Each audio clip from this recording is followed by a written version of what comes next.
I'll try to muddy through it if you like. That's not a problem for It's me. just to let the guys know that welcome everybody to Drew's Paranormal Vlog. As we always thought, Mike and me are having technical issues.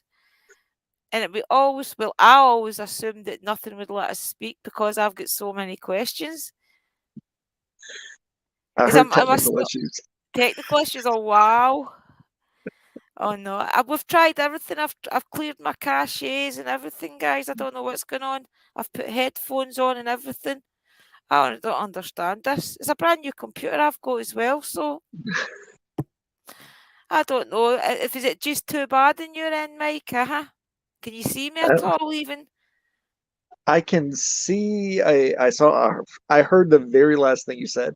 I Oh can wow! see your face, but there's absolutely no movement. You are frozen solid on the screen right now. Can you hear me? Oh, your face moved. You got your hands up on your face now.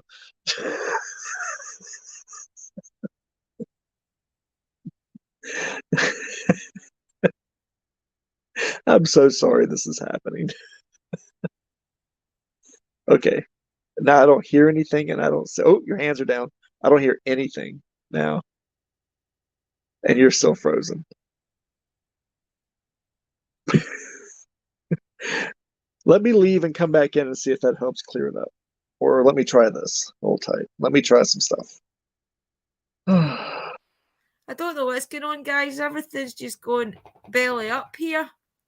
I didn't Ooh, think I, I've ooh, managed to speak you came in really clear for like a 5 seconds and then you were gone. seconds. Wow. I spoke to Mike for about 5 minutes one time. It's like the universe doesn't want us to speak. It's one of those ones, guys. Can you hear me or see me at all anymore? Just a little, just a tiny wee bit. Sorry, guys. Honestly, I wouldn't put Mike through a torturous interview like that. It's really hard when you're having technical issues, and we've tried. I'll clear my caches on this side again and see if it helps. See if it maybe give the Uh, signal better. okay, how about, can y'all still see me? We can see. I can see and hear you fine. Okay, because I pulled up the comments so I can try to help answer questions when people have them. We'll Oh, get through that's this. not fair, though. It's not very good for you. Okay, your Can you voice hear went. me at all? If you can hear me, I could ask questions. You don't need to technically see me. No. Well, no, I can hear parts of what you're saying. I might need to get you to Right. repeat it a couple of times, but No, we'll get that's through it. no nice. That's no nice. We can't do that, Mike. That's no fair. That's no fair on you. I I had so much to ask you. I wanted to ask you about the tree and everything, but don't want to put you through a torturous interview where you Well, can't hear let, or see let me. well, let's start there, Drew. I heard you say about the tree. Let's Right. start there. If you want me to, I'll start talking about that. Yeah, because we can hear you fine, okay? Okay, if you can hear So, me fine, I'll start talking about the yeah, evil apple tree in the yard. yeah, that's what intrigued me about Mike, guys. Okay, so if you tell the people the story about that, Well, for those who may or may not know me, um, I'm Mike the Naked Bigfoot, known on most social media that I appear on with and I do enjoy talking about. I do live on a farm. It's against the mountains here in the Blue Ridge Mountains here in Blue Ridge, Virginia, and the United States. For those who don't know where I live at, and we have a bit of a Bigfoot problem here in our mountains. When I say a bit of a Bigfoot problem, um, through a number of unfortunate circumstances, which I went into it blindly and ignorantly, not knowing what I was doing at the time. We enraged a tribe of Bigfoot that live in our mountains that my family apparently had been well aware of for quite some time, for well over almost 200 years. Come to find out that my family were aware of this tribe living near our mountains. So I'm calling them a tribe instead of calling them hairy assholes, which I normally call them. Uh, when I first ventured into their territory, not knowing it was their territory, um, they sought reprisal against us by coming down out of the mountains and tearing up our farm, killing our livestock, taking our livestock, killing it, destroying barns, terrorizing us at night, coming across our porch, coming all the way across our subsistence. We have a wraparound porch that goes all around our farmhouse. The farmhouse has got some size to it, so we have a wraparound porch, and they would come up and they would literally come up on the porch at night and walk the porch and be as menacing towards us as possible. Um, well, it took some time to figure out what was going on with these things and researching my family and their involvement in this, because my great aunt Inez is the one who told me originally. I went to her to talk to her about this property because she actually lived on this farm before she moved off. She lived on this farm for 30 years of her life. She grew up somewhat on this farm, so she would know the history of it. And she's one of the oldest surviving relatives that we have. Um, I went to her to ask her questions about it. She didn't want to talk about it, but she did say one thing, which was ominous and downright frightening. Uh, she looked at me very calmly, and her eyes got big, and she said, "You didn't cut down the apple tree, did you?" And I stopped and I looked at her. I said, "Inez, what are you talking about?" She said, "Don't cut down the apple tree. It'll get worse. Don't cut down the apple tree. It'll get so much worse. Just don't cut down the apple tree." Then she clammed up and wouldn't say anything else. I guess, I mean, she's pushing 100 years old, so I guess she I figured that she was lost in her mind again. But in that moment of clarity that she had, it made me think about that tree. And it's an apple tree that is on the far end of our property that separates the forested part of the property. The forested part of the property leads out across several fairly large bodies of water, including I call it the River Creek, um, that slopes up into the mountains themselves, the Blue Ridge Mountains themselves. And this apple tree is actually on the edge of that property. And now, when we were clearing this property off, when me and my wife took it back over, we were clearing the property off. Something told me not to cut this tree down. It's this old, um, gnarled apple tree. It's incredibly old. Um, and it's of a species that has yet to been identified. We've had some folks at Virginia Tech actually take a look at the leaves, uh, piece of the fruit, and one of the flowers off of it. They said it did belong to the apple, the family, the Malus family, the apple family, but they couldn't identify the species of apple that it was. Now, it does produce apples. Right now, it's in the middle of producing apples.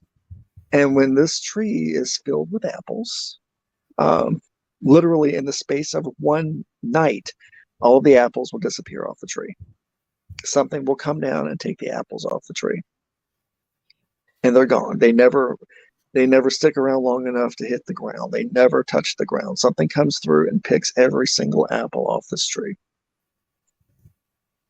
Well, through further research and me traveling back to the place I was born at, which is back in the deep in the Appalachian Mountains, bordering Virginia and West Virginia, um, and talking to some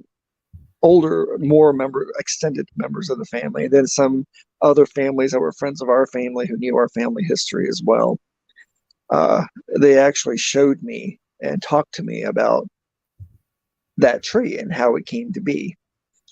Uh, that tree is indeed a marker tree, and my family went through a ritual pact with these things that lived in the woods a couple 100 years ago by planting this tree. I mean, it truly was a ritual from what I saw in the notes and what I saw in the diaries from the family that I talked to. That involves the blood of the person planting it, um, and nurturing it with blood, and making a blood pact with something. In this case, it happened to be these things can only be described as Bigfoot that live in our mountains. Yeah. So I don't cross their property and they don't come onto my property whatsoever. Well, unbeknownst to me, I broke that pact by crossing that line and trying to develop parts of the mountains without knowing any better. The extent of my family history with them, and it enraged them. Now, we went through a lot to appease these things. I know I'm leaving out details right and left here and there. You have to check out his channel, guys, honestly, and I will share the link. You have to check out Mike's Thank channel you for and listen thank you to for all that, his Jer. stories. I It's actually amazing. heard that. Yeah. I actually heard what you said. Especially the one about the train things, because that's what got me hooked in it. It's just then on. So definitely check it out. But just listen to Mike because he can't hear me and I'll keep quiet. Okay, guys? No, it's all good. I could hear parts of you just now. Yeah. Um, They're I'm just sorry. basically, no, Well, it's okay. I love it. It's perfectly didn't fine. understand a Tell them the word of what story, you yeah. just said. That's okay. Just keep going. Just tell the story, Mike. That's okay.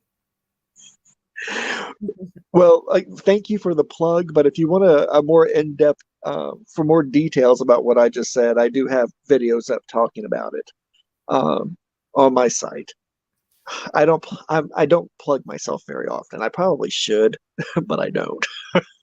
Yeah. Um, but the activity has severely calmed down. It's gotten less violent. We don't miss as many animals as we missed before, but I had to appease them.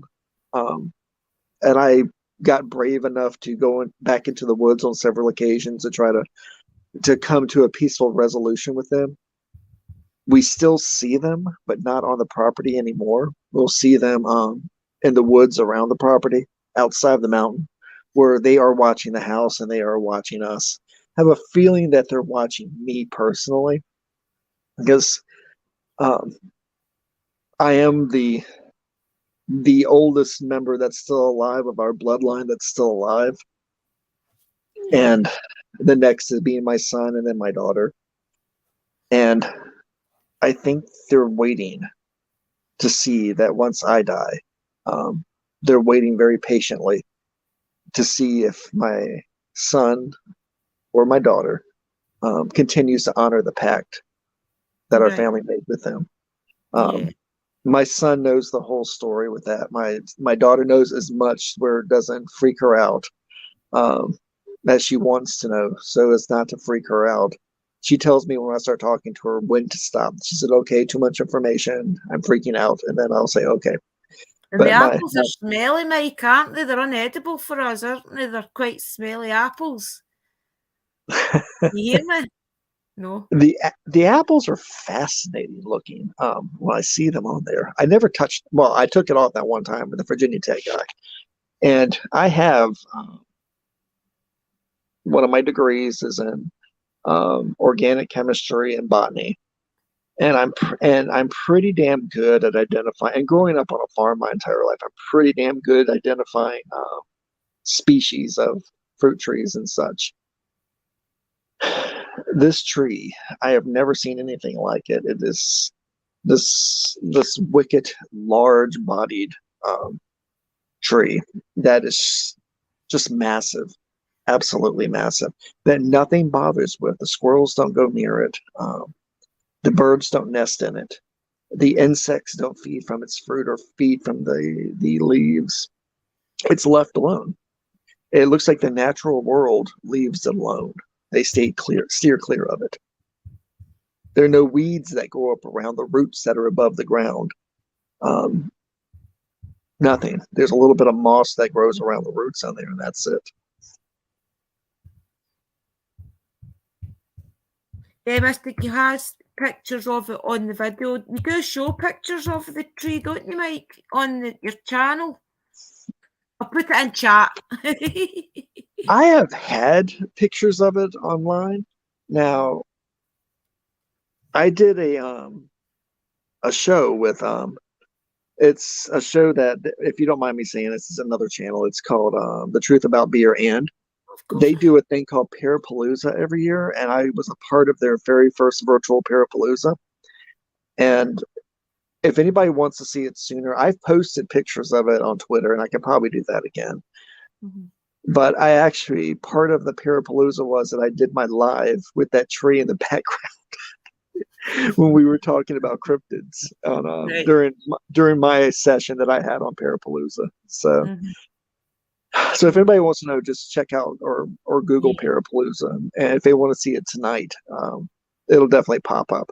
Plus, on my YouTube channel, um, there's actually a picture of it as my thumbnail on there too, and Yeah. I did a short video of it where I'm actually talking briefly about it, and I'm moving the camera up and down to show the extent of the tree. If anybody wants to go on there and take a good look at it, so I'll put the link in the room, guys.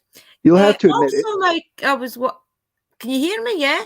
I also wanted to know if you would tell us a bit about your witchy grandmothers who lived the kind of doubled their life within the local population. To let you understand, guys, where Mike was from, most of the time the people didn't live maybe by 50, 60, but your grandmothers lived to like 90s and 100, and they were called like the witchy women of the mountains. Would you like to tell us a bit about that? Oh God, yeah. I heard enough of to where I understand talking about my grandmother and my great grandmother, the witches, the mountain witches of the mountains up there. Let me just put down, just let me explain really fast what I mean by that.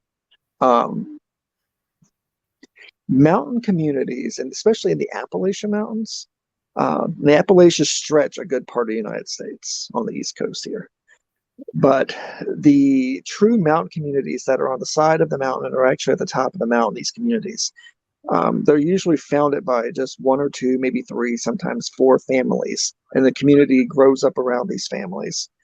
And the community that I grew up in was founded by two families, my family and my mother's family, which they intermarried naturally, of course. Um, my grandmother and her mother, my great grandmother, on my father's side, they they were considered the mountain. They were considered the witches of the mountain. Now it has a different connotation in the Appalachia when you call somebody a mountain witch.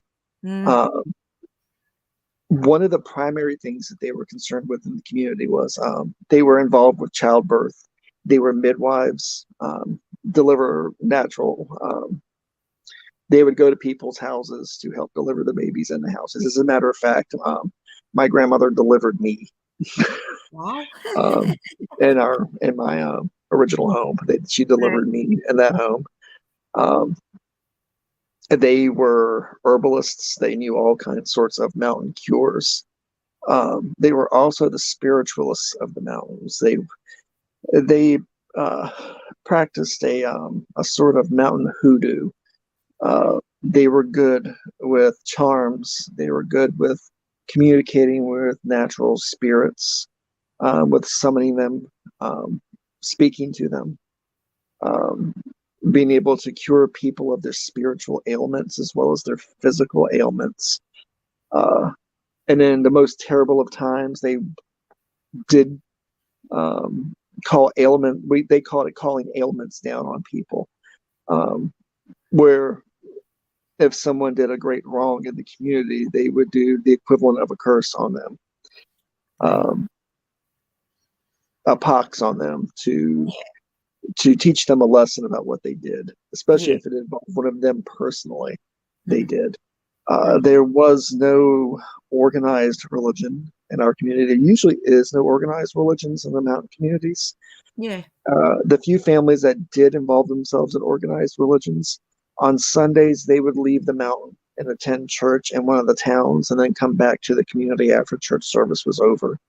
It Right. was generally frowned upon to have outside religions come in and try to proselytize.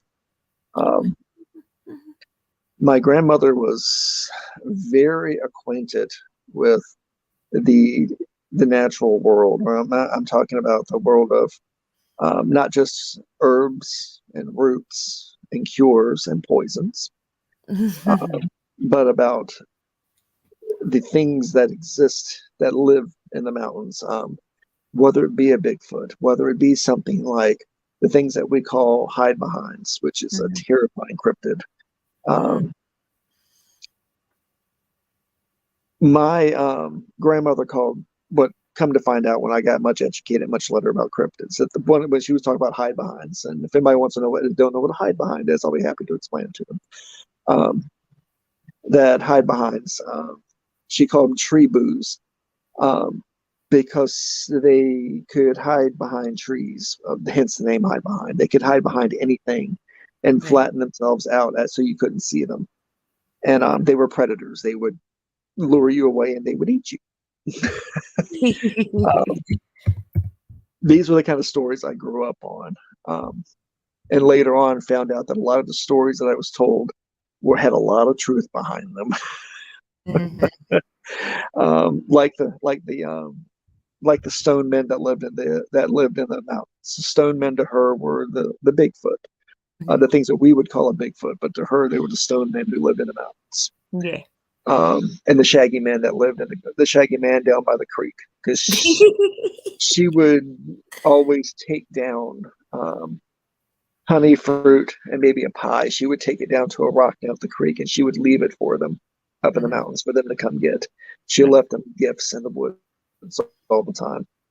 And when she got to the point where she couldn't do it anymore, she would have me do it. I would go down there and do it for her and deliver these gifts to the woods for her. Mhm. And I would always go back to see if the stuff was still there, and the stuff would always be gone. But the basket would still be there. But everything that was in the basket was gone, was taken Wow. out of the basket. So, Yeah. Uh-huh. Yeah. There was also I was intrigued by the fact that I think it was the yeah, it was when you were talking about the bogeyman as well, because every culture has a bogeyman. So oh when you were God, explaining the shadow man, I thought that is an amazing story to share with the guys because every community's got a shadow man. So if you would like well, to tell them a bit about your theory about the shadow man, well, Mike. I always have to explain to people there's a difference between shadow people and the shadow man. Hmm. A lot of communities here in the South and in the mountains as well, but mostly in the South here in the States, and the rural communities especially, they have some tale of the shadow man being there. This entity that would always appear dressed in black and white, black coat, black pants, white shirt, sometimes with a hat, sometimes without a hat. But the eyes would always be the same.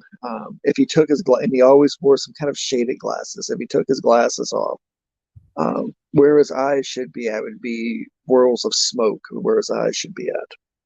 Hmm. Hmm. Um, and the Shadow Man, and I was talking about on my site, the Shadow Man that I'm very familiar with is a Shadow Man from in Voodoo culture. Now, as opposed to the Voodoo religion, which Yeah. those who don't know, I'm a priest of, I'm a Hungan. Hmm. But the Shadow Man in Voodoo culture was a Bakor who was Bakor or not um, nice people in life, and this Bakor, which is think of him as a I love making this. I love it when I have to explain what a Bakor is. Um, you know how think of Lord of the Rings. Hmm. Think of Gandalf the Gray, Gandalf the White. Right. Would be Okay. a Hungan or a Mambo. Mm. A Bakor would be Sauron. Right. They'd be the they would be the bad guy. They'd be Right. the Okay. opposite of it. Uh, and the story went that the Shadow Man in Voodoo culture was someone who was just so he was famous for making deals and taking people's spirits from them and causing great harm to the community through the deals that he would make. And that he was so despicable in life that when it came time for him to die, that the Loa, the ancestral spirits, would not accept him in the afterlife. So they sent Baron Samedi, who digs the graves for everybody who, when it's their time to die, you do not die till he digs your grave. Yep. He chose not to dig his grave. Instead, he placed a curse upon him. He told him that he could neither die nor he could live, but he would exist as smoke and shadows in both worlds. And when he said that, uh, the Bakor, he was consumed in fire. And out of the smoke and ash of the fire, he stepped out, his spirit stepped out. And it was composed of the ash and composed of the smoke. And that he was doomed to walk the earth. Um, and he's been ever since been, and that he didn't learn his lesson. He continues to terrorize and to make deals with people that he comes across. But for him to be able to make a deal with you, you have to acknowledge him. And he does not make deals with groups of people. He makes deals with individuals. He does not make himself appear to groups of people unless they see him walking back into the shadows. In New Orleans, the Shadow Man is quite famous for people, especially right after Fat Tuesday and Mardi Gras. He's famous for walking the streets at night, the night of Fat Tuesday, looking for people who are by themselves so he can go make a deal with them and steal their soul from them. But he can't step out of the shadows and strike a deal with you unless you acknowledge him. Right. And when he looks in your eyes from the shadows, he knows everything about you. He knows your name, your family, intimate stories about you. And he calls your name from the shadows. And all you have to do is say, who is that? Who's there? And you've invited him in. He'll step out of the shadows. It's crazy, isn't it? And he will do his best to make a deal with you. And the deal's always one-sided, usually in the space of a year after making a deal with him. You will die horribly, most horribly. And he always appears the day that you are meant to die. He'll reappear in front of you so he can watch you die, so he can collect your soul personally at the moment of your death. And he uses that soul to continue his shadowy life, walking on our world, walking in the living world. Yeah. So out of all the different stories and things you've been told around the world and in America, of course, what is the one that's intrigued you the most, Mike, if you can hear me? I think I did hear bits there that you were asking me of all the stories I've heard and experienced, which ones intrigued me the most. Well, and I talk about it on my site a little bit, but I've always been intrigued by the stories of ancestral legends, ancestral spirits, and also paranormal predators. I've been fascinated by paranormal predators as well. Not talking about Zach Bagans. I'm gonna get you in trouble for saying that. His Bagans bunnies are gonna come for me. They won't come for you.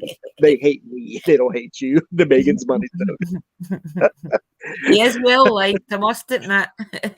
I talk so much shit about Zach Bagans. He is the worst thing to ever happen to the paranormal community. He turned it a bit pretty boy. He's you don't understand the depths of how much I dislike this man for what he's done to the people that don't take the true paranormal world and supernatural world seriously because of that jackass. Yep, everything's a demon, every noise. Because they compare everything to his experiences. Yeah, he's full of shit. I need to stop. Okay, I'm stopping. That's me stopping. I'd rather hear your experiences anyway, Mike, than his. You know, I go off about it's a lot. We'll just not talk about demons and angels, okay? and I don't talk about demons and angels. We'll not talk about demons and angels. I did a thing on my site. I also did a thing. I got into. It wasn't really a fight. No, it wasn't a fight. But I got into a war of words on another channel on it was the truth about beer guys. I'm just going to say the truth about beer guys. That I kept trying to say, I'm not trying to tell you that, these angels that you see exist. I'm Mhm. trying to tell you that what you're seeing is not really an angel, but another spirit that's appearing to you as an angel. Because Yeah. true angels and people cannot become angels because Mhm. angels are creations. Angels were created Yeah. from the void. They're not. You can't turn into something that was created from the void. It's Yeah. impossible. No matter what universe you live in, it's impossible. But no matter what I said, it just made it worse and worse. And I try to say, hey, look, you can believe in it all you want. I'm sorry that you feel that way, that you hate me because of that. But So Mike's scared now to talk about demons and angels, guys, because it gets into a big debate. I mean, I can talk about it all because I talk about demons and angels. I talk about other Yeah. religions too. I don't talk about them. I don't talk about them to put them down. I talk No. about when I talk about them and I Yes. discuss them. I put them both in supernatural context, paranormal context, historical context, Mhm. and religious context. I don't approach them as I don't approach other people's religions and their belief systems um, as belief. I approach them in a very methodical, matter of fact manner, so people don't think that I'm attacking them personally because I don't want anybody to attack me personally, so I'm not going to attack them personally. But then again, I'm more secure in my beliefs than some people in this world are. So if they get upset at me about it, I feel bad for them that I upset them, Mhm. but that's their own insecurities coming through. Yes. It's okay to have crisis of faith. It's okay to question faith. If you belong to an organization that does not allow you to question, to ask questions, Yes. then I feel bad for you. I feel Mhm. bad for you because my faith, I can ask questions. Mhm. I've had crises of faith Would you like multiple to tell times. people a bit about what you do, Mike, as a voodoo priest? Would you like to maybe touch on that, just so people understand a little bit Um, more?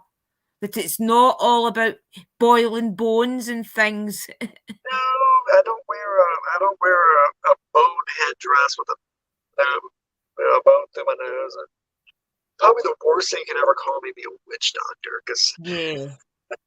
no, There I is a always lot felt of disrespect when people well, mention it's not even about respect. That when people say that, I pretend to be mad, and then they go, oh my God, I'm so sorry." I went, "Oh, I'm just fucking with you."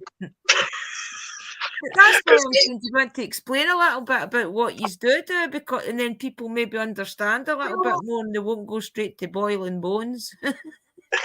well, talking about the faith, and I'll refer to it. I am a practicing Vagan priest, known as, and that is a male priest is known as a Hogan. Female is known as a Mambo. Uh, Voodoo is got its origins, of course, um, in central Congo as well as the eastern and western coasts of Africa. Mhm. That's where it began.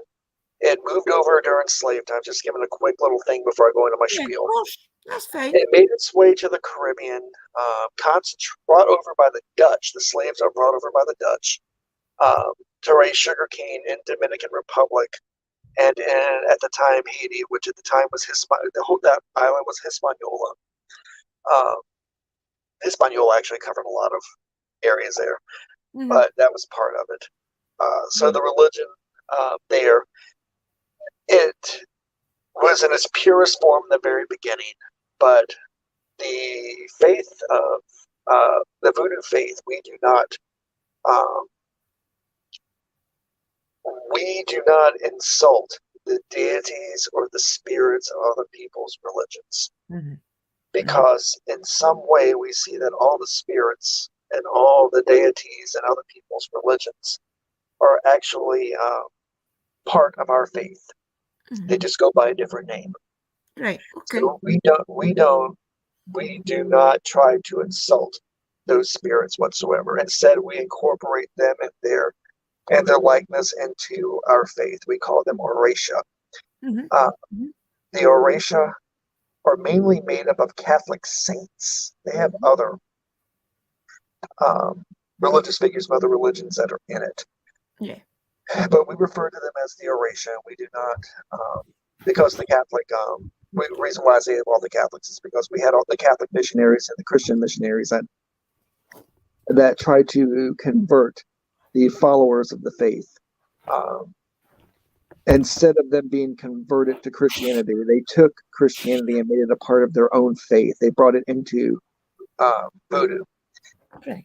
because, again, they saw the spiritual entities in the faith in Christianity as being a part of our faith. They just called it something different. The Right. Christians called it something different. Um, so we, as to not insult them, include their names in the saint wall, which are the Oratio. And we light candles to all the Oratio every day to pay them honor. Yeah. Now, what a Hungan is, we are a conductor of ritual ceremonies celebrating the ancestors, paying homage to the ancestors and the Loa, which are the divine spirits and the divine ancestors in the spiritual world that we pay homage to. Mhm. Um, we are also responsible if someone comes to us who requests a ritual be done in their name to request help from the Loa, or more likely, what usually happens is people will come and ask for guidance from the Loa or a specific Loa, like Shango, um, Asuli. You hear me talk about Asuli all the time. I have Mhm. intimate knowledge of Asuli. Simbi, any of them. And we act as a channel for these spirits, these Loa, to work through us with and to provide answers to the people who have those questions, provide guidance to those people who seek guidance. Mhm. What do I mean by we act as a channel? We call it being ridden. It's where the priest, at the height of the ceremony, invite the Loa to inhabit our bodies. We lose our sense of self. We are pushed from our body and they take our body. We're full aware of what's going on, but we're like a third party looking from the side, watching what's going on with our bodies. And Right. the Loa, through us, interact with the people at the ceremony. Right. Those Good. seeking guidance or seeking questions, or um, if we're paying homage, they'll come to us they will ride us to accept the offerings that are placed before them. They'll ride us. It can be being ridden can be painful sometimes because the Loa, they have, they covet. Mm. That's probably the wrong word to use, but I'm going to use it. They covet the senses that the living have, the sense of taste, the sense of touch, the sense of sight, sense of smell. And the only time they can indulge in these is when they ride the mambo, or if they ride the hungan. Right. And they can taste things around them. They can feel for the first time the physical world around them. Right. And sometimes that can be detrimental to the person being ridden, namely Mhm. myself.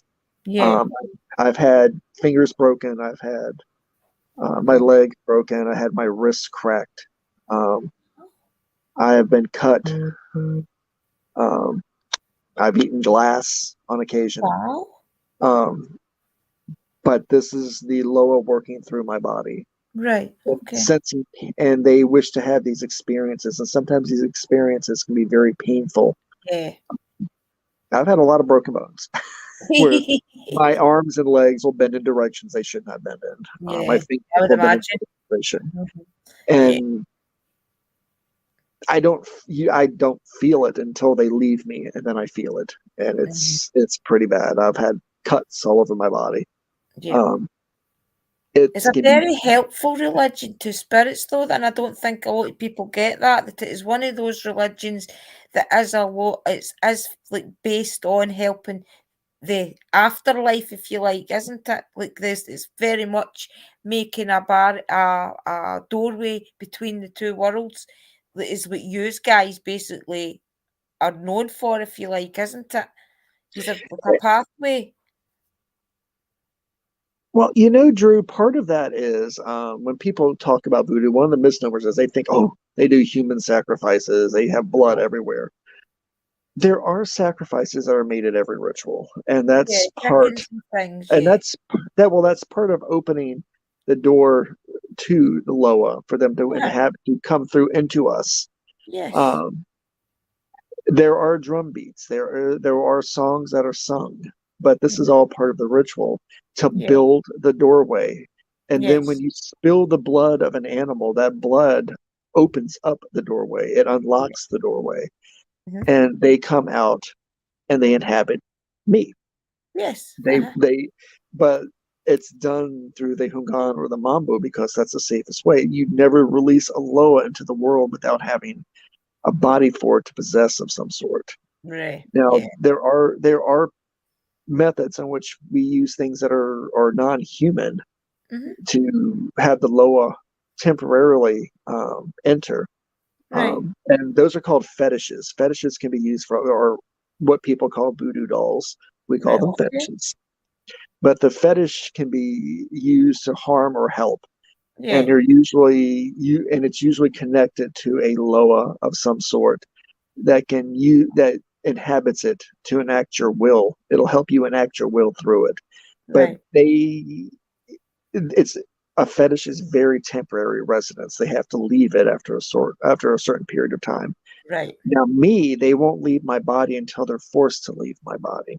Well, Wow. not forced, they're coaxed to leave Yeah. my body. The Okay. people who help me throughout the ceremony, at the end of the ceremony, they have to convince the spirit to leave my body, and sometimes that's a little hard. Right. Um, but at the end of the day, they willfully leave you Right. after being coaxed away with promises of more rum or more tobacco. You make Yeah. promises to them, and you Yeah. always keep those promises. Well, you've got to keep the promises, yeah. You always That's keep your it. promises. Would you like to tell us how you got into that type of thing, Mike? Like how Oh my it came gosh, about? that's always a fun story. Yeah. I know I'm going to probably leave out lots of details, but there's a That's ton of okay. video. A There's a rough ton of story's videos fine. out there talking about it. Yeah. Um, A rough that story's talk fine. that I talk about it and other people talk about it with me. There's so much out there. Yeah. Um, Enough to tempt them to go to your channel as well because you've got to go, guys. And Twitter as well, because there is a bit on Twitter where there's a link to another, I think it was a podcast you did, wasn't it? Where you go more deeper into your story. So if you've got his yeah. Twitter, guys, and I will put the links in the description, and he gets more deeper into his story. But just a basic, yeah, Mike, please. Well, when I left the mountains and I went through a lot of different experiences, mortal experiences, Yeah. and I felt the need. I was actually encouraged by somebody I loved a great deal to explore the world. Mhm. She told me to go out and I should go out and find myself. It's like a walkabout in Australian and Aborigine belief where you go out and you do a walkabout until you find yourself in the Right. walkabout. Mhm. Well, this walkabout took years, As it and does I sometimes. left the mountains with no sense of religion whatsoever, Mhm. with no set of organized religion whatsoever, which I found was, and I found other people's faiths fascinating to me. Yeah. And I started traveling throughout the United States. I was like a one man X Files. That's what I always describe myself as. I was Mhm. always drawn to local legends, local stories. I kept journals the entire time I traveled, which Mhm. is a lot of my stories that you see on my site that I tell are stories from my journals, Yeah. of my experiences from my journals. Mhm. I got a lot of journals because I wrote That's a in story them for another every day. day. Where's my juice? And I again, exploring urban legends, local legends, ghost stories, monster stories. I just went all over the place. I learned so much about the the paranormal world, the supernatural world, the preternatural world by doing so, and I kept an open mind the entire time. But I also stayed paranormally agnostic. I didn't immediately believe what I heard until I went out and tried to experience it myself, or tried to and that was one of my problems with religion, is that I wanted to be a part of something, but I wanted to Right. be able to feel it physically and experience it physically. And I sat in many pews, I lit many candles in different churches and different tents, um, all throughout the United States, to the Midwest, to the Deep South. northern states, the Pacific Northwest. I met a lot of great Native American shamans and cultures I got to hang out with, but none of it seemed right for me Right. until I spent about a month's worth of time in New Orleans, well, in Louisiana, and specifically New Orleans. And for those who don't know, I've had a guiding spirit in my life.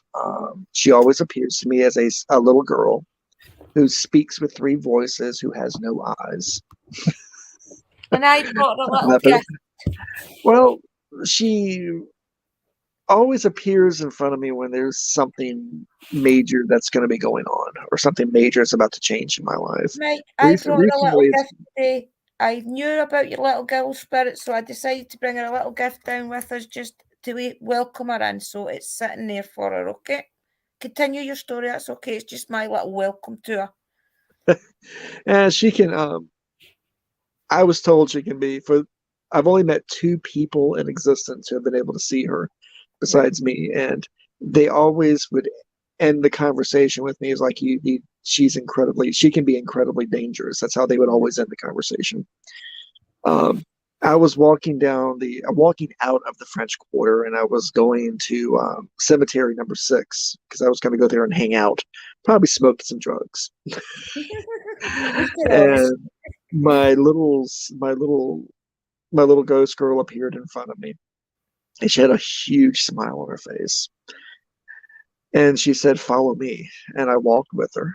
Um, and she stopped in front of outside of a man's place of business. His name was Papa Thomas. He Right. was a Hungan. He Mhm. actually was standing outside the door, and he looked at me and he said, "I've been waiting for you all day, boy. Where have you been?" And of course, I was taken back. And I looked at him and said, "What the fuck are you talking about, dude? You don't know who I am." I mean, I'm I'm I'm about 6'8". I'm a tall guy. I'm a really tall guy. Papa Right. Thomas was no bigger than like 5'4" or something. He was a very small, dark complexion man. That's about my So size. I'm about 5'4". but I was towered over top of him. But at the time, I was up for anything. But something told me. I just felt this a wash of cold air across my body. It was not like cold, like freeze your bones cold. It was like um, dipping your face in cold water. That for the first time ever, you're awake. That's what it felt like. For the first time ever, I was truly awake.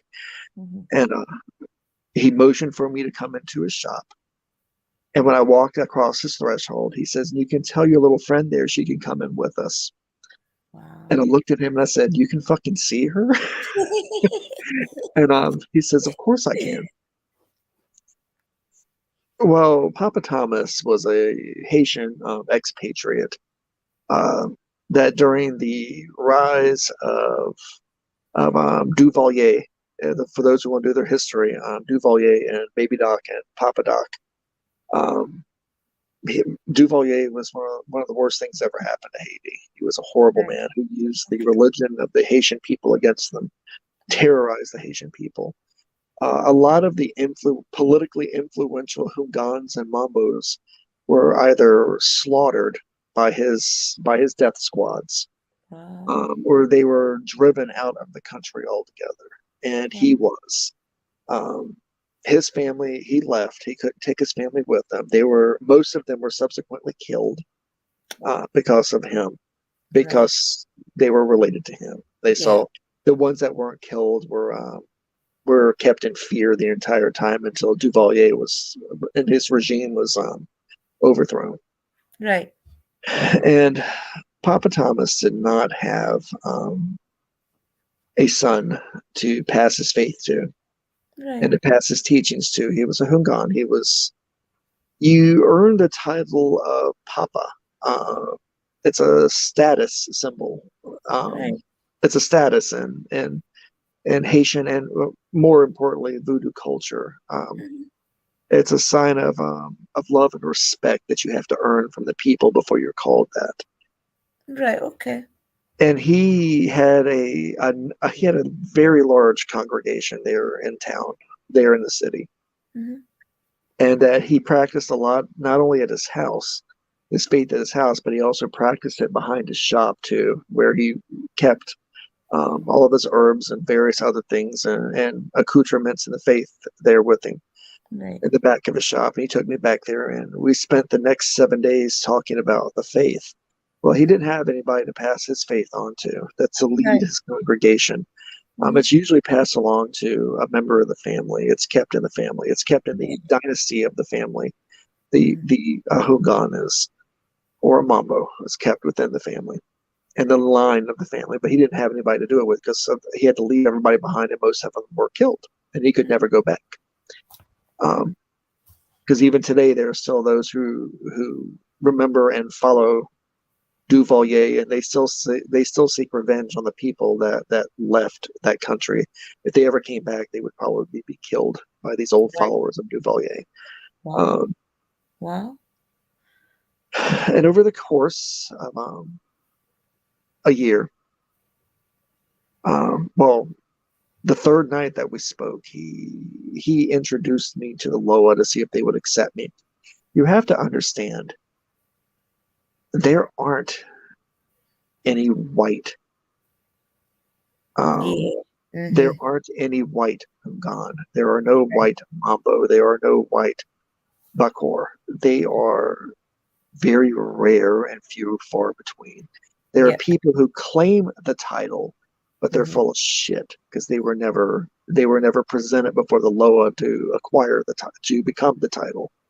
Because you've got to be kind of taught it by somebody that's actually been initiated in things. Isn't you can't just decide that you want to learn to be a voodoo Yeah. priest. In other words, you can't just do it. You've got to kind of be introduced like you were. Is that right? Well, he presented me to, well, the congregation were very wary of me and watched Right. me, but they trusted Papa Thomas's judgment. And he actually sat me down on the third night to present me to the Loa. It was a very involved ritual Yeah. where they would pass judgment whether they would accept me or not. Mhm. And he gave me something. It had hallucinogenic properties. Let's Right. put it that way.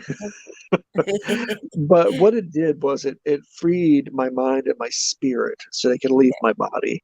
Mhm. Um, and when it happened, when I did leave my body, I stood before this huge group of people in a forest that was Right. shrouded in fog. Mhm. And all of the people that were there were of African descent. Right. Um, and I realized standing there that I was standing before the ancestors of the faith, Wow. the Loas of the faith.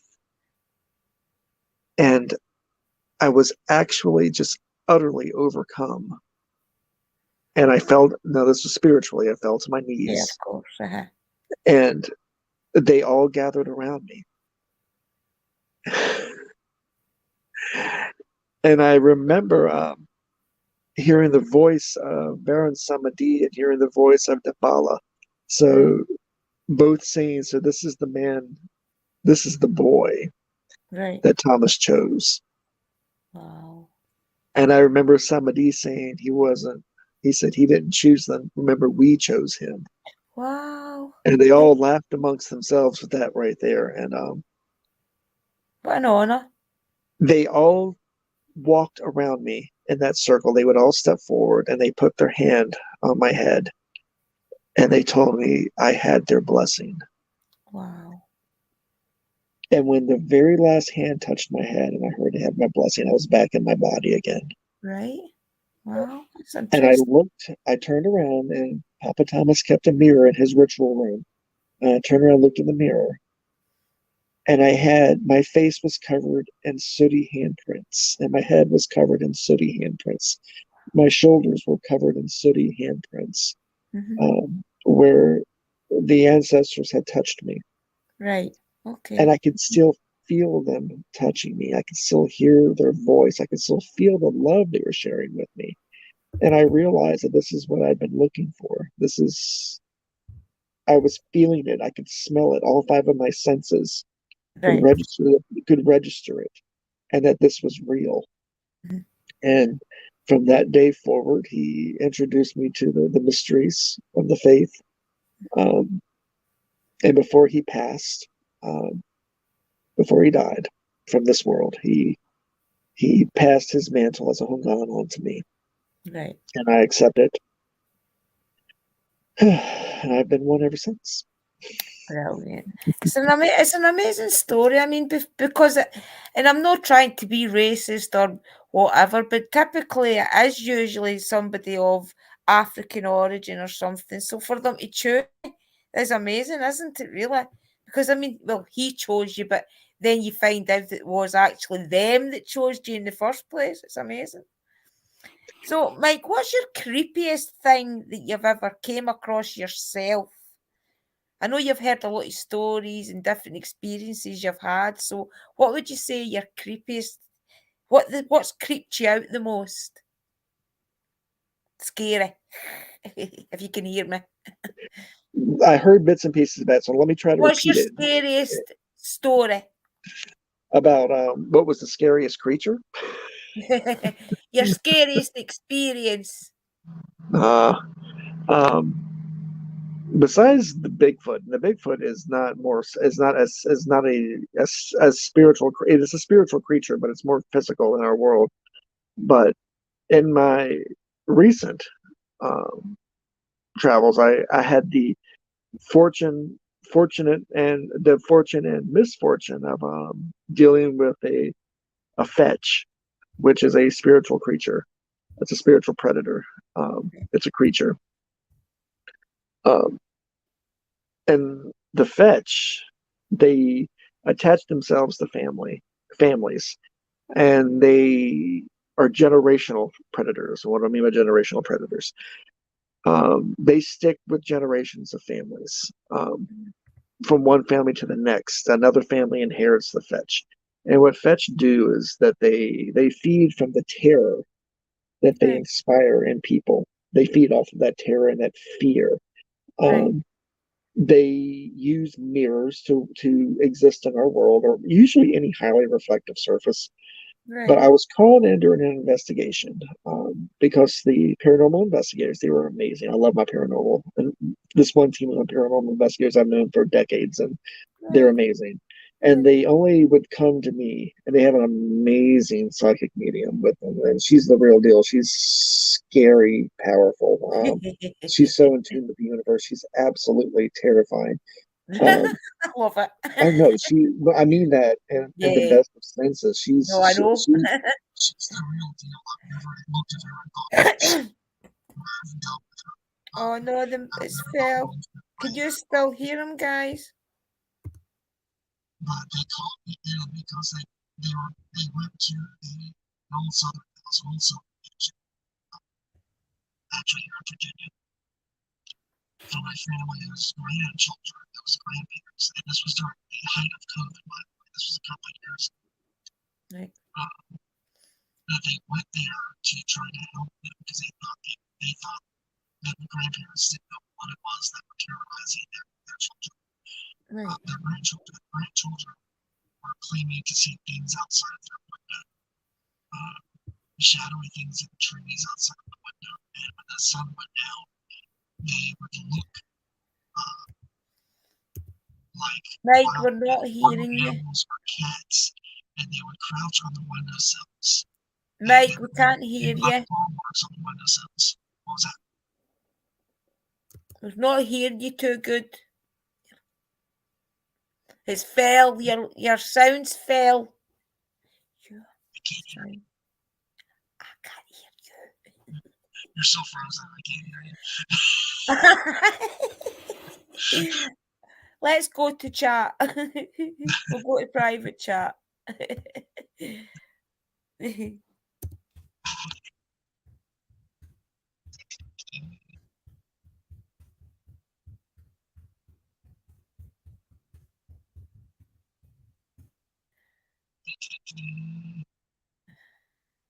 can't hear you. Hold on. Try talking I again. hear Maybe a wee bit. Hear you now? Can you hear him now, guys? Let us know if you can hear Mike now. Barely hear him still, would I? Oh, we heard you. Did you hear him there, guys? Can you hear me? We can hear him. Can you hear us? Hear me? Yeah, we can hear you. Can you guys hear Mike? Yeah, can y'all hear me? Yeah. I hear bits and pieces of what you're saying, Drew. Let's see. Only just. Yeah, only just. Sounds like shit's falling apart. Let's see. We got an hour. We got 1 hour. Just a wee bit. Can you still hear him, guys? Only just. Okay. Speak, Mike. Can you hear me? Can you hear me, Drew? I can hear you just a little. Hold on, I'm gonna send you a message. Okay.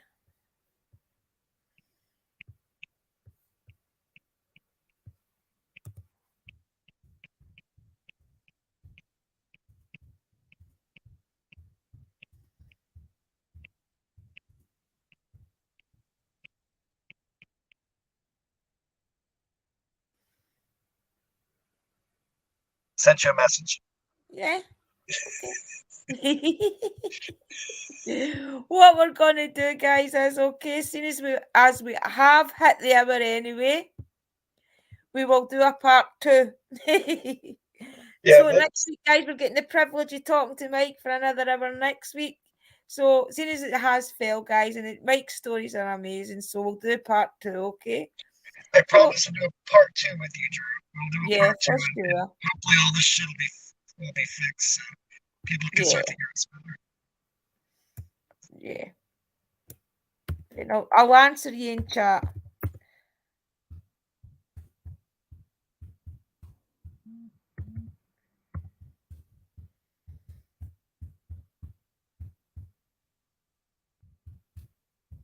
I'm gonna go, Drew.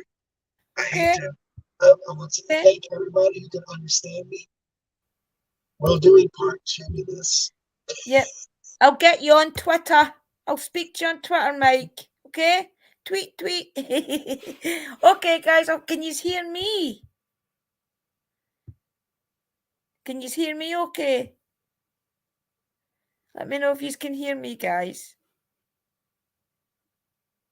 Yeah, he's audio. I'm actually surprised we got an hour, to be honest. That's why we had to do it where I couldn't talk. Because every time Mike and I try to make a chat together, it never works. I'm surprised we managed to get the hour. I just had to be quiet. Maybe a good thing. Thanks everybody for coming. It's been a really good night, and we will do part 2 with Mike because he's an amazing guy and his stories are out this world. Please check out his channel to see if I've still got the link. I did have the link. I put the link up, but I will do it again before I go because his channel's amazing. And if you sit and listen to some of his stories and experiences that he's managed to document, even from other people that he interviewed and things or did a swap with, because he is a voodoo priest, he would go to these places and swap some of his wares, if you like, such as herbs and things, in order in return, sorry, they would tell him some stories and things. And his channel's amazing, guys, and he explains a lot about different spirits that we are curious about. So that's why I like him, because he explains a lot of myths. Wait, and I'll get his link again.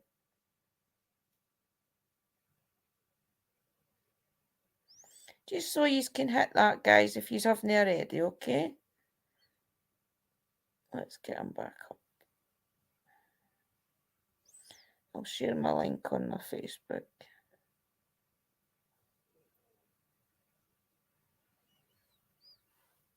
His link's in the chat again, guys. And I thank everybody for coming. Thank you for coming, Uncle Danny. Thinking of others as usual.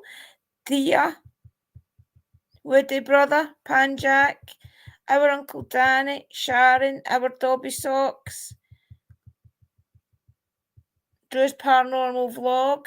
I don't know what she's here for. Mystical Love and Light. Thanks for coming. I bet you went and watched Mike's channel the minute I shared that link. Thanks for coming, everybody. It's been a pleasure, honestly. And I'm just so glad I got an hour out with Mike. That's the truth. And I brought this because he's got a little spirit girl, okay? And earlier on, when I was thinking about it, and I thought, she doesn't take to a lot of people. She's very protective of Mike. So I decided to bring her a little gift down in case she wanted to come over and check me out. I decided to bring her a little gift. That's why I brought that downstairs. Okay, everybody, I have been up for 5 o'clock this morning and I got our first break. I was meant to get 20 minutes and I did. I worked right through it. We were too busy. My lunch, I was meant to get 50 minutes because I missed out on my first break and I got roughly about 20 minutes. My third break I didn't even get and we finished at 7 o'clock. So I am shattered, guys. I'm actually surprised I stayed awake long enough. So what I'll do is I will set up another live stream probably for Thursday just to get a chit chat with you. Yeah. So if you would like to go and subscribe to Mike, guys, while that link is still up, please go check out his channel and see what I do with people. See if I discover somebody new, I always go way back. I don't watch the first videos. I go way back their channel and I see how they started. I usually watch a couple of their start videos just to get a kind of feel for how they started, that type of thing. And then I slowly progress through. And that's what I did with Mike. And I'm really glad I did it that way because it made me know straight away what was all, where his intrigue comes from, if you like, where his interest in all this came from. So I'm glad I did it like that. Thank yous, everybody, for coming. I'm glad that yous all popped in to see Mike tonight and come to our interview. Thinking you are a gift of joy as well. You tell everybody that they're a gift of joy. You are our gift of joy. And so is our Uncle Danny. And so is Tia. And so is our Toby Socks. And so is Sharon. So is our brother Woody. So is Panjack. So is... who else have we got? These are all blessings, guys, honestly. Okay? Right, okay. Right, guys, I will see you probably Thursday. I will set up a live. I'm not too sure what I'm going to do yet, but we'll figure something out. Something will come to me. It always does. Okay, as always, blessings, and I hope to see you in the next one. Catch you all soon. Love and light. Night night.